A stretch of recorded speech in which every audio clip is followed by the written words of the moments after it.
নমস্কাৰ আপোনালোক সকলোকে পুনৰবাৰ স্বাগতম নাজমাই মজিদ বন্ধুসকল পলকতা চামক আজি সন্ধিয়াৰ 7টা গুৰুত্বপূৰ্ণ খবৰ প্ৰথমটো খবৰ গুৱাহাটীত পুনৰ ভয়ংকৰ ঘটনা আজি পুৱাৰ ভাগত গুৱাহাটীত সংঘটিত হৈছে খুকাবহ ঘটনা ৰেলে মহতিয়াই নিলে 5 জনকৈ লোকক নাৰেংগী ৰেল ষ্টেচনৰ সমীপত সংঘটিত হৈছে এই ভয়ংকৰ ঘটনা গুৱাহাটীত পুৱাৰ ভাগত সংঘটিত হল এক ভয়ংকৰ ঘটনা ৰেলে মহতিয়াই নিলে 5 জনকৈ লোকক আৰু ৰেলৰ খুন্দাত দুজনে হেৰুৱালে প্ৰাণ লগতে গুৰুতৰভাৱে আঘাতপ্ৰাপ্ত হৈছে আন 3 জন নিহতদ্বয় হৈছে ক্ৰমে শাহিনুৰ ইছলাম আৰু হাফিজুল ৰহমান আৰু আহত 3 জনক ততাতৈয়াকৈ ভৰ্তি কৰোৱা হৈছে GMCHত নাৰেংগী ৰেল ষ্টেচনৰ সমীপত সংঘটিত হৈছে এই কৰুণ ঘটনা নিহত আটাইকেইজন শ্ৰমিক বুলি তথ্য লাভ কৰা হৈছে ৰেলপথৰ দাঁতিৰে খোজকাঢ়ি কামলৈ গৈ আছিল এই শ্ৰমিক কেইজন আৰু কামলৈ গৈ থাকোঁতে ৰেলে খুন্দিয়ালে কেইজনকে গোৱালপাৰাত ঘৰ এই আটাইকেইজন শ্ৰমিকৰ পৰৱৰ্তী খবৰ ভাৰতীয় বতৰ বিজ্ঞান কেন্দ্ৰৰ আগজাননী আজিৰ পৰা আগন্তুক 4 দিনলৈ ৰাজ্যত হ'ব মুখলধাৰ বৰষুণ আৰু এই সময়ছোৱাত প্ৰতি ঘণ্টাত 40 পৰা 50 কিলোমিটাৰ বেগত আহিব ধুমুহা এই আগজাননী বতৰ বিজ্ঞান কেন্দ্ৰৰ নিশা ৰাজ্যৰ ভিন্ন প্ৰান্তত বতৰৰ কালৰূপ প্ৰতিটো প্ৰান্তত ধুমুহা বৰষুণৰ বাবে হাহাকাৰ অৱস্থা আৰু আজিৰ পৰা আগন্তুক 4 দিনলৈ ৰাজ্যত ধাৰাসাৰ বৰষুণৰ আগজাননী এই সময়ছোৱাত প্ৰতি ঘণ্টাত 40 পৰা 50 কিলোমিটাৰ বেগত আহি আছে ধুমুহা আজিৰ দিনটোত ৰাজ্যৰ আটাইকেইখন জিলাতে এলাৰ্ট জাৰি কৰিছে বতৰ বিজ্ঞান কেন্দ্ৰই মধ্য অসম আৰু উজনি অসমত ধুমুহাৰ অধিক প্ৰভাৱ পৰাৰ সম্ভাৱনা আছে অহা 22 মে পৰ্যন্ত বতৰক লৈ আগজাননী বতৰ বিজ্ঞান কেন্দ্ৰৰ আঞ্চলিক বতৰ বিজ্ঞান কেন্দ্ৰৰ ৱেবছাইটত প্ৰকাশ কৰিছে এই তথ্য উল্লেখযোগ্য যে সাগৰ পৃষ্ঠত উৎপত্তি হোৱা ধুমুহাৰ বাবে উত্তৰ পূবলৈ বৰষুণৰ এলাৰ্ট জাৰি বতৰ বিজ্ঞান কেন্দ্ৰৰ পৰৱৰ্তী খবৰ ভাৰতীয় মহাকাশ গৱেষণা সংস্থা ইছৰোৰ ডাঙৰ ঘোষণা এতিয়াৰ পৰা ভূমিকম্প অহাৰ পূৰ্বে লাভ কৰিব আগজাননী এটা বিশেষ স্যাটেলাইটৰ সহায়ত সম্ভৱ হ'ব এই পূৰ্বানুমান এতিয়াৰ পৰা ভূমিকম্প অহাৰ পূৰ্বে লাভ কৰিব আগজাননী এটা বিশেষ স্যাটেলাইটৰ সহায়ত সম্ভৱ হ'ব এই পূৰ্বানুমান নিচাৰ নামৰ স্যাটেলাইটৰ সহায়ত সম্ভৱ হ'ব এই ব্যৱস্থা ফলকৰ স্থান পৰিৱৰ্তনৰ ওপৰত দৃষ্টি ৰাখিব এই স্যাটেলাইটে ইছৰোৰ মুৰব্বী এছ সোমনাথে সদৰি কৰে এই কথা 10,000 কোটি টকা ব্যয় সাপেক্ষে নিৰ্মাণৰ কাম চলি আছে এই স্যাটেলাইটটোৰ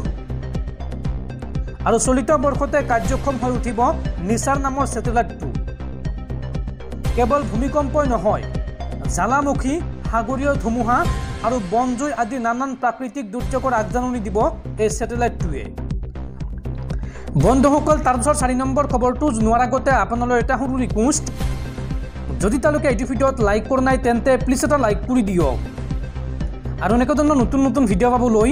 চেনেলটো ছাবস্ক্ৰাইব কৰি কাষত থকা বেল আইকনটো প্ৰেছ কৰি ৰাখক